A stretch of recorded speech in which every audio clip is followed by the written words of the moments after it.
Hello guys, नमस्कार, जोहार और आप सत श्री अकाल। एग्जाम फाइटर नंबर 1 पे आप सभी का बहुत बहुत स्वागत है साथियों, ग्रांड वेलकम है। आज हम लोग जेट पेपर 2 इतिहास में देखेंगे जैन धर्म। जैन धर्म और बौद्ध धर्म आपको पढ़ना है। एंशिएंट इंडियन हिस्ट्री का इंपॉर्टेंट सेक्शन होता है।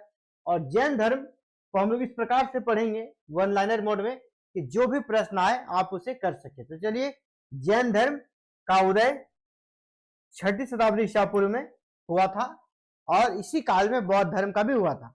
तो हम लोग जैन धर्म का जो इंट्रोडक्शन सेशन है उसको देखेंगे, इसका स्टार्टिंग देखेंगे और दूसरा जो पार्ट देखेंगे, इसको दो पार्ट में देखेंगे। दूसरा पार्ट में इसका जैन धर्म का जो एजुकेशन है, इसका जो थ्योरी है, इससे जुड़ा हुआ जो शिक्षा है उसको सेकंड पार्ट में देखेंगे। पहला हो गया जैन धर्म का जो ट्रेडिशनल क्वेश्चन आता है उसको देखेंगे। चलिए, तो जैन धर्म के अनुसार कुल 24 तीर्थंकर हुए। तो 24 तीर्थंकर का मतलब क्या हुआ? तीर्थंकर किसको कहते थे? जैसे आप समझिए, जो आपका धर्म होता है, हर एक धर्म में कुछ महापुरुष होते हैं, ठीक है। उसी प्रकार समझिए कि जैन धर्म को आगे ले जाने वाले 24 महापुरुष हुए हैं। 24 महापुरुषों में से जो 3 है वो आपके एग्जाम के दृष्टिकोण से इंपॉर्टेंट है। पूरे 24 को याद नहीं करना है, 3 इंपॉर्टेंट, ये 3 वीवीआई है, उसी 3 के बारे में पढ़ेंगे। पहला, जो पहले तीर्थंकर थे ऋषभदेव, इसके बाद जो 23वें तीर्थंकर थे पार्श्वनाथ, और जो 24वें तीर्थंकर थे महावीर स्वामी। सबसे ज्यादा हमें महावीर स्वामी के बारे में पढ़ना है, ऋषभदेव और पार्श्वनाथ के बारे में पढ़ना है, लेकिन सबसे ज्यादा महावीर स्वामी के बारे में क्वेश्चन वहीं से आते हैं, बाद बाकी से क्वेश्चन नहीं पूछे जाते हैं। तो जैन धर्म में कुल कितने तीर्थंकर हुए? कितने? 24। अगर तीर्थंकर का अगर ऐसे देखिएगा तो जो आपको केवल की प्राप्ति में मदद करे, ठीक है, वही तीर्थंकर कहलाते हैं। इसमें से कुछ का नाम आप देख लीजिए, कौन कौन थे। कुछ 24 का नाम आपको यहाँ पर दिख जाएगा, ठीक है। उन 24 का नाम देखिए। सबसे पहले कौन है? ऋषभदेव। सबसे पहले कौन हो गया? ऋषभदेव। इसी का दूसरा नाम था आपका आदिनाथ, दूसरे थे अजितनाथ, इसी प्रकार संभव, अभिनंदन, ठीक है, धर्म, पदप्रभ, सुपार्श, चंद्रप्रभ, ये सारे हैं। आपको यहाँ 12 दिख रहा है। अगर आगे बढ़ेंगे तो हम लोग वहां पहुंच जाएंगे 24 तक। आगे देखिए 24, 24 तीर्थंकर है, लेकिन आपको सबसे पहला वाला पढ़ना है ऋषभदेव। इसके बाद 23 नंबर पे कौन है? पार्श्वनाथ, और 24 नंबर पे महावीर स्वामी। ये 3 का ही पढ़ना है। इसी तीनों से अब तक प्रश्न, कोई भी एग्जाम लीजिए, उठा लीजिए, इसी के बारे में प्रश्न आता है। बाद बाकी का देखिए इतिहास भी कुछ क्लियर नहीं है, उनके बारे में जानकारी भी बहुत कम मिलती है, इसीलिए उससे प्रश्न भी नहीं आता है। प्रश्न तो वहीं से आएगा जिनका डाटा बिल्कुल ऑथेंटिक मिला हुआ है, ठीक है। तो ये डाटा बाद बाकी का विशेष नहीं है, ये 3 का डाटा मिलता है, इसलिए क्वेश्चन भी ये 3 से ही आएगा। अदर से क्वेश्चन बन ही नहीं सकता है, क्योंकि डाटा ही नहीं है उसके लिए, उससे रिगार्डिंग। बस कहीं कहीं उनका नाम मिला है, वो नाम इतिहास में हम लोग पढ़ते हैं कि 24 तीर्थंकर थे। तो प्रथम तीर्थंकर कौन थे? ऋषभदेव। इसका जन्म हुआ था अयोध्या में, इसीलिए इंपॉर्टेंट है। इसका जन्म कहाँ हुआ था? अयोध्या में। तो जैन धर्म के पहले तीर्थंकर कौन हो गए? ऋषभदेव ना। इसका जन्म कहाँ हुआ था? अयोध्या में, ठीक है। ये अयोध्या के राजा थे और बाद में ये जैन धर्म में आ गए। इसका दूसरा नाम आदिनाथ, इसका दूसरा नाम आदिनाथ या केसरिया नाथ भी कहा जाता है। इसका दूसरा नाम क्या है? आदिनाथ या केसरिया नाथ। इसने भी अपने जीवन के अंतिम समय में अपने प्राण त्याग दिए। सलेखना विधि से जैन धर्म में प्राण को त्याग दिया जाता है भूखे रहकर, तो जिसको कहते हैं सलेखना। तो ऋषभनाथ देव ने भी अपने प्राणों को त्याग दिया सलेखना विधि से भूखे प्यासे रहकर। और कहां पर? तो कैलाश पर्वत। आपसे क्वेश्चन यहां से पूछा जाएगा, ऋषभदेव कहाँ के राजा थे? अयोध्या के। ऋषभदेव का जन्म कहाँ हुआ था? अयोध्या में। ऋषभदेव का और नाम, दूसरा नाम क्या था? आदिनाथ या केसरिया नाथ। ऋषभदेव ने कहां पर अपने प्राण त्याग दिए थे? शरीर को त्याग दिया था तो कैलाश पर्वत पर इसने अपने शरीर को त्याग दिया था ऋषभदेव ने।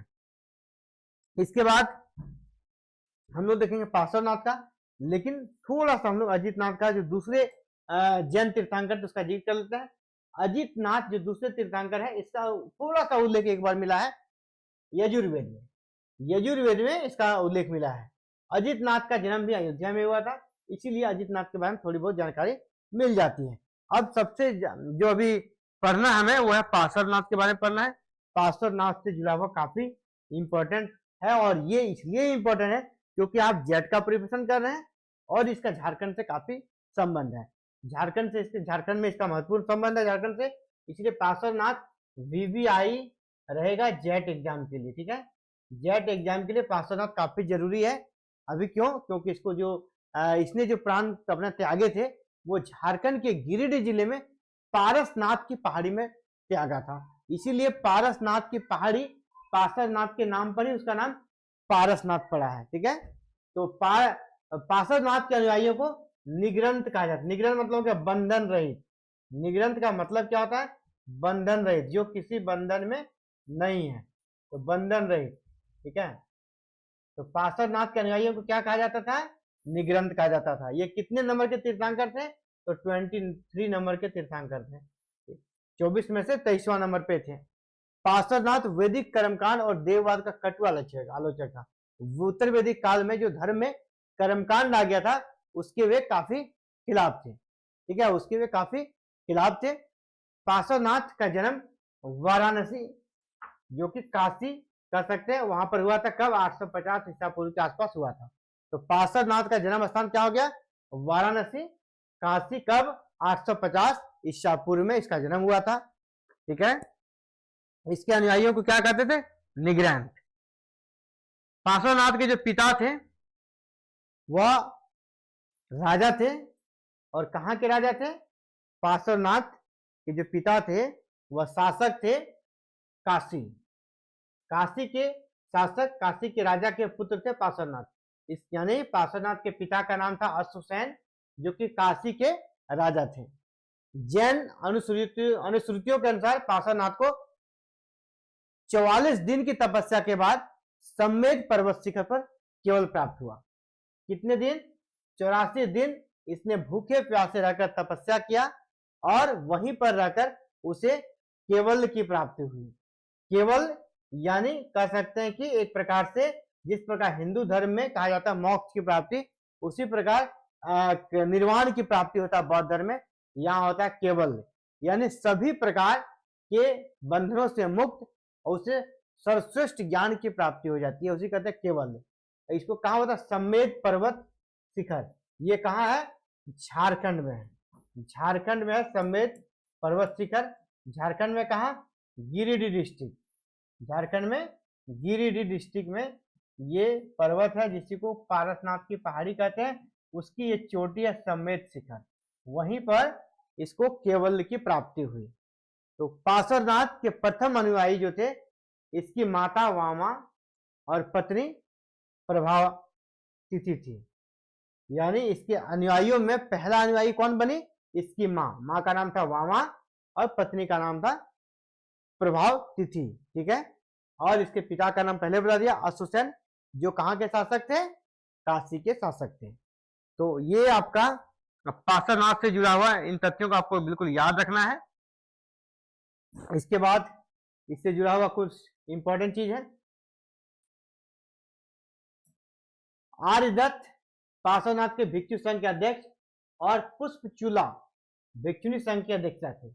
इसका जो भिक्षु संघ और भिक्षुणी संघ था, उसके पुरुष वर्ग में आर्यदत्त भिक्षु संघ के अध्यक्ष बनाए गए थे। आर्यदत्त भिक्षु संघ के और पुष्पचूला भिक्षुणी संघ की अध्यक्षता थी। पार्श्वनाथ के द्वारा जो सिद्धांत दिए गए थे उसमें 4 मुख्य थे, है ना, इसलिए इसको चतुर्वाम सिद्धांत भी कहा जाता है। ठीक है, चतुर्याम सिद्धांत कहा जाता है क्योंकि 4 सिद्धांत इसने दिए थे। किसने सिद्धांत दिए थे? 4। कौन कौन से था? 4, उसको देख लेते हैं। पहला था सत्य, है ना, दूसरा अहिंसा, तीसरा अपरिग्रह, और चौथा था अस्तेय। ये 4 सिद्धांत थे, यानी इसको महावीर स्वामी ने बाद में 5 कर दिया, लेकिन पार्श्वनाथ ने कितने सिद्धांत दिए थे? तो 4। इसीलिए इसको चातुर्याम सिद्धांत भी कहा जाता है, या चातुर्याम महाव्रत भी कहा जाता है। इसमें कौन कौन से थे? सत्य, अहिंसा, अपरिग्रह और अस्तेय। बाद में महावीर स्वामी जब आपका 24वें तीर्थंकर आए, उसने 5वां ब्रह्मचार्य भी इसने जोड़ दिया। ठीक है, 5वां क्या हो गया? ब्रह्मचार्य। और पार्श्वनाथ ने कितने दिए थे? तो 4 सिद्धांत दिए थे। अब 5वां जिसने दिया था महावीर स्वामी ने। अब 5वें सिद्धांत देने वाले महावीर स्वामी के बारे में थोड़ा जानेंगे। महावीर स्वामी कह सकते हैं कि जैन धर्म का वास्तविक संस्थापक। अगर जैन धर्म का संस्थापक पूछा जाएगा तो आपको ऋषभदेव होगा, लेकिन उसने बस आरंभ करी थी, लेकिन इसको चरम पर ले गए और जैन धर्म को पूरे विश्व में प्रचारित किया, ख्याति दिलाया, वो महावीर स्वामी ने दिलाया था। इसलिए जैन धर्म का वास्तविक संस्थापक आपसे पूछा जाएगा तो महावीर स्वामी होगा। यह जैन धर्म के 24वें तीर्थंकर थे और अंतिम तीर्थंकर थे। इसके बाद फिर जैन धर्म में कोई भी तीर्थंकर नहीं हुए। ठीक है, यानी जैन धर्म के कितने नंबर के तीर्थंकर थे? महावीर स्वामी 24वें और अंतिम तीर्थंकर थे। इसके बाद कोई भी तीर्थंकर नहीं हुए।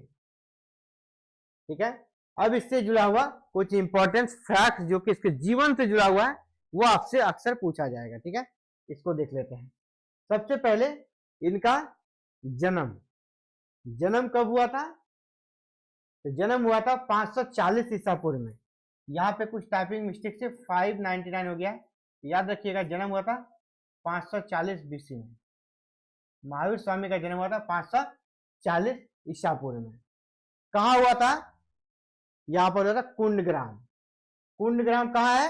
तो यह वैशाली में है। ठीक है, वैशाली में जो वज्जी संघ है ना, वज्जी गणराज जिसको हम लोग पढ़ते थे मगध के उत्कर्ष में, तो वज्जी गणराज में ही इसका जन्म हुआ था, जगह वैशाली के निकट कुंडग्राम में। इसके पिता का नाम था सिद्धार्थ। इसके पिता का नाम था क्या था?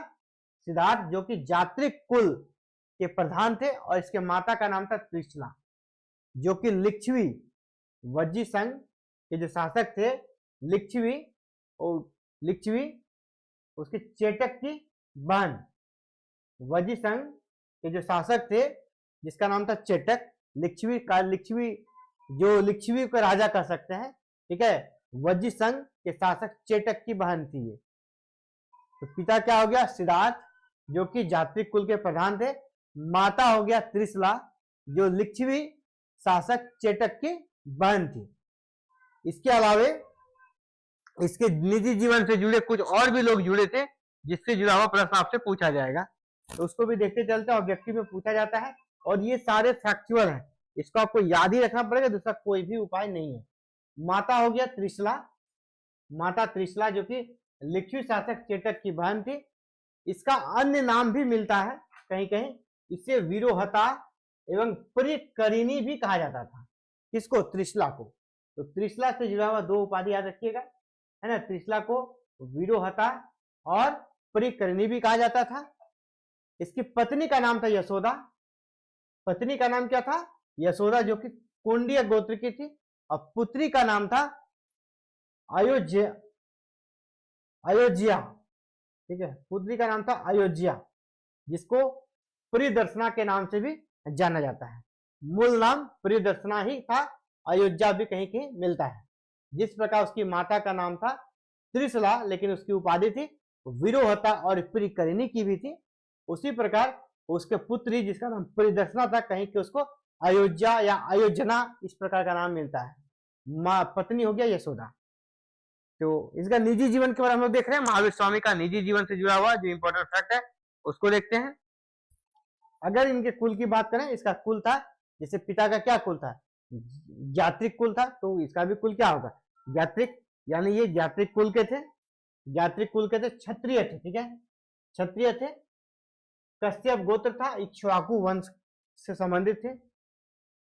इसका एक भाई भी था जिसका नाम था नंदीवर्धन। इसका एक भाई था, नाम क्या था? नंदीवर्धन। और एक बहन था जिसका नाम था सुदर्शना। तो महावीर स्वामी के भाई का नाम हो गया नंदीवर्धन और बहन का नाम क्या हो गया? सुदर्शना। इसके अलावा इसका एक कह सकते हैं, एक रूमर कह सकते हैं, इस प्रकार की चीजें मिलती है। एक नाम मिलता है ऋषभदत्त। ऋषभदत्त एक ब्राह्मण है। ब्राह्मण की पत्नी है देवनंदा, महावीर की माता के रूप में प्रसिद्ध है। प्रसिद्ध मतलब क्या? जन्म देने वाली माता नहीं। जिस प्रकार इसने सेवा की थी देवनंदा ने, तो देवनंदा को महावीर स्वामी का माता का उपाधि भी दिया जाता है, जो कि ऋषभ दत्त नामक एक ब्राह्मण की पत्नी थी। यानी कह सकते हैं जिस प्रकार कृष्ण को जन्म किसने दिया था, कृष्ण को जन्म किसने दिया था, उसको पाला किसने, यशोदा ने। उसका जन्म किसने दिया था, देवकी ने। देवकी उसको जन्म देने वाली माता थी, लेकिन दुनिया उसके माता के रूप में यशोदा को जानती है ना, यशोदा का नंद लाला, हर जगह गाना भी मिलता है, क्योंकि यशोदा ने उसका लालन पालन किया था। तो यहाँ पर एक प्रकार से कह सकते हैं कि नाम जैसे जन्म था उनका, उनकी माता का किसी और से, लेकिन जो ऋषभ दत्त है एक नाम एक ब्राह्मण, उनकी पत्नी देवनंदा, इनकी माता की उपाधि भी दी जाती है। और सबसे बड़ी बात है कि जैन धर्म हो या बौद्ध धर्म, ब्राह्मण धर्म के खिलाफ आया था, ठीक है, उसके कह सकते सब्स्टिट्यूट के रूप में आया था, है ना, कि वो धर्म काफी कर्मकांड वाला है, यहाँ बिल्कुल सरल धर्म का हम आपको ऑप्शन दे रहे हैं, जहाँ सभी समान है, सभी वर्णों के लोग समान है। तो ब्राह्मण के खिलाफ होते हुए भी एक ब्राह्मण महिला जिसको इसकी माता की उपाधि दी जाती है, तो ये होता है किसी व्यक्ति का कर्म का परिणाम, जहां पर उसके विरोधी भी उसके साथ जुड़ जाते हैं। चलिए और आगे बढ़ते हैं, इससे जुड़ा हुआ कुछ तथ्यों को देखते हैं, महावीर स्वामी से जुड़ा हुआ कुछ और इंपॉर्टेंट फैक्ट्स को। अब इनका मृत्यु हो जाता है कहाँ, पावापुरी में। इसकी मृत्यु होती है 527 ईसा पूर्व में पावापुरी में। और पावापुरी क्या है, ये वर्तमान में देखिएगा राजगिरी के निकट आपका वर्तमान जो पोखरपुर जगह है वर्तमान, वहीं पर आपका पावा है, जो कि मल्ल राज्य था, गणतांत्रिक राज्य था, वहीं पर इन्होंने निवास बनाया था। और वहीं पावापुरी में 527 ईसा पूर्व में राजगिरी के निकट पाना, यहाँ पे पावा के मल्ल राजा के यहाँ इनकी मृत्यु हो गई। वर्तमान में इसका नाम क्या है, पावा का पोखरपुर। और कब मृत्यु हुई थी, तो 72 वर्ष की आयु में इसकी मृत्यु हुई। और कब, कार्तिक अमावस्या के दिन। इसलिए कार्तिक अमावस्या के दिन काफी ज्यादा जैन धर्म के लिए एक इंपॉर्टेंट डे होता है जैन अनुयायियों के लिए। और वहां पर किनके यहाँ मृत्यु हुई, जो मल्ल राजा थे, मल्ल राजा सस्तीपाल के महल में महावीर की मृत्यु हुई।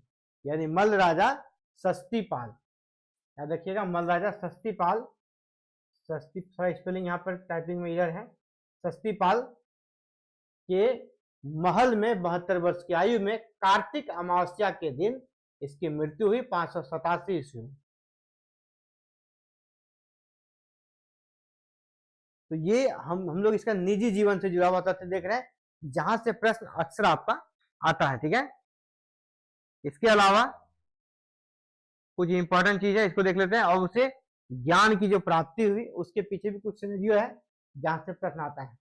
महावीर स्वामी ने ज्ञान की प्राप्ति के लिए अपना घर त्याग दिया था। इसके आरंभिक जीवन में इसके माता पिता की मृत्यु हो गई, तो इसके बड़े भाई थे, जिसे हमने पहले इसका नाम जिक्र किया है, जिसका नाम था क्या, नंदीवर्धन। तो उसी से आज्ञा लेकर इसने 30 वर्ष की आयु में अपने भाई नंदीवर्धन से आदेश लेकर अपने घर को त्याग दिया और ये फिर सन्यासी हो गए, ठीक है। कठोर तपस्या के बाद इसको जंभिया ग्राम के निकट, जिसको कहते हैं उज्जुवालिया या रिजुपालिका नदी, ठीक है, रिजुपालिका नदी। ग्राम कौन हो गया, ग्राम जो गांव था जंभिया ग्राम के निकट उज्जुवालिया, जिसका दूसरा नाम है रिजुपालिका नदी। जंभिया ग्राम के निकट उज्जुवालिया या रिजुपालिका, जो भी नदी कहिएगा, के किनारे साल वृक्ष के नीचे इसे क्या हुआ, केवल्य की प्राप्ति हुई। केवल्य की प्राप्ति हुई यानी ज्ञान की प्राप्ति कहाँ हुई थी, जंभिया ग्राम उज्जुवालिया रिजुपालिका नदी के से ज्ञान की प्राप्ति हुई। गृह त्याग के पश्चात इसने वस्त्रों का भी त्याग कर दिया और बालुका नदी में कहा जाता है इसने अपने सभी वस्त्र को त्याग दिया। और जो दिगंबर विचारधारा है उसको इसने एडॉप्ट कर लिया। दिगंबर विचारधारा क्या होता है कि जहां पर वो लोग वस्त्र विहीन रहते हैं, और उसका बाद में देखेंगे और एक विचारधारा था जैन धर्म का जिसको श्वेतांबर कहते हैं, जो श्वेत वस्त्र धारण करते थे और दिगंबर वस्त्र धारण करते ही नहीं थे, ठीक है। तो अगला है, जब इसने ज्ञान की प्राप्ति कर ली, इसको उपाधि दी गई जैन धर्म में केवलिन, यानी केवल्य प्राप्त कर लिया, तब ये क्या कहलाए, केवलिन। और इसने जो योग्यता अर्जित कर ली अपनी योग्यता के कारण ये पूजनीय हो गए और इसके बाद इसको कहा गया अरहत, और ये दुनिया में कहलाए महावीर। इसके बाद ही ये महावीर कहलाए, ठीक है। यानी इंद्रियों को जीतने के कारण इसको जिन कहा गया और महावीर कहलाने लगे। दुनिया के सामने अब ये महावीर के नाम से जाने जाने लगे, सभी बंधनों से मुक्त हो गए, इसीलिए इसे निग्रंथ भी कहा गया। तो 3 उपाधियां इसे कैवलिन के बाद मिल गया, जीन, महावीर और निग्रंथ। निग्रंथ का अर्थ है सभी बंधनों से मुक्त। ये भी साफ साफ पूछ दिया जाता है निग्रंथ का अर्थ क्या होता है। महावीर स्वामी हो या बौद्ध धर्म से जुड़े हुए गौतम बुद्ध, ये लोग क्या करते थे, जब वर्षा काल होता था उसमें भ्रमण नहीं करते थे, वर्षा काल में एक जगह स्थिर हो जाते थे। वर्षा काल में ये भ्रमण नहीं करते थे, एक जगह स्थिर होते थे, जिसको इसको कह सकते हैं वर्षावास, है ना, वर्षाकालीन निवास। उसमें अलग अलग जगह को चुनते थे, इस बार हम बरसात में कहाँ रुकेंगे। तो महावीर स्वामी ने प्रथम वर्षावास जो कहते हैं अस्तिका ग्राम में बिताया, और अंतिम वर्षावास जो इसने बिताया पावापुरी में, यहीं पर इसकी मृत्यु हो गई। प्रथम वर्षावास कहाँ बनाया, अस्तिका ग्राम, वहीं पे ठहरे, और जीवन का अंतिम वर्षावास इसने पावापुरी में बनाया। सर्वाधिक वर्षावास इसका वैशाली में रहा, सबसे ज्यादा वर्षा के दिनों में ये कहाँ रहे, वैशाली में। इसीलिए वैशाली को महावीर की जननी कहा जाता है। ये भी एक क्वेश्चन आएगा, महावीर की जननी किसे कहते हैं, तो वैशाली को, क्योंकि वहां सबसे ज्यादा वर्षा काल उसने बिताया था, या वर्षा में वास किया था। सबसे पहला अस्तिका ग्राम और सबसे अंतिम हो गया आपका पावापुरी, जहां पर उसकी मृत्यु हो गई। ये जैन धर्म के जो तीर्थंकर थे, तीनों तीर्थंकर के बारे में हमने स्टार्टिंग क्लास कर लिया है। कल हम लोग देखेंगे जैन धर्म की शिक्षाएं, ठीक है। जैन धर्म की जो शिक्षाएं है ना, जैन धर्म के प्रमुख सिद्धांत, उनकी शिक्षाएं, उसको कल हम लोग अगले क्लास में देखेंगे। तो चलिए आज की क्लास में इतना ही साथियों। और अगर आप कह सकते हैं कि जेट में कहीं फंस रहे हैं, आपको लग रहा है कि जेट की तैयारी में दिक्कत है, ठीक है, चाहे पेपर 1 हो या पेपर 2, आप हमसे कांटेक्ट कर सकते हैं, और हमारे पास आपको सारा सॉल्यूशन मिलेगा। किस प्रकार आप जेट का तैयारी करेंगे, सारा सॉल्यूशन है हमारे पास। पेपर 1 या पेपर 2 कहीं भी आप अगर फंस रहे हैं, तो जल्दी से इस वीडियो के डिस्क्रिप्शन में हमारे एप्लीकेशन का लिंक है, जिसका नाम है एग्जाम फाइटर नंबर 1। उस लिंक को क्लिक कर लीजिएगा। लिंक को क्लिक करने के बाद आपके पास ऐप डाउनलोड हो जाएगा, और ऐप डाउनलोड होने के बाद आप देखिएगा वहाँ बहुत सारे कोर्सेज चल रहे हैं, ठीक है। देखिए पेपर 1 का कोर्स है, पेपर 2 में हिस्ट्री है, पेपर 2 में आपका जेट, पेपर 2 सोशियोलॉजी है, इसी प्रकार बहुत सारे क्लासेस चल रही है।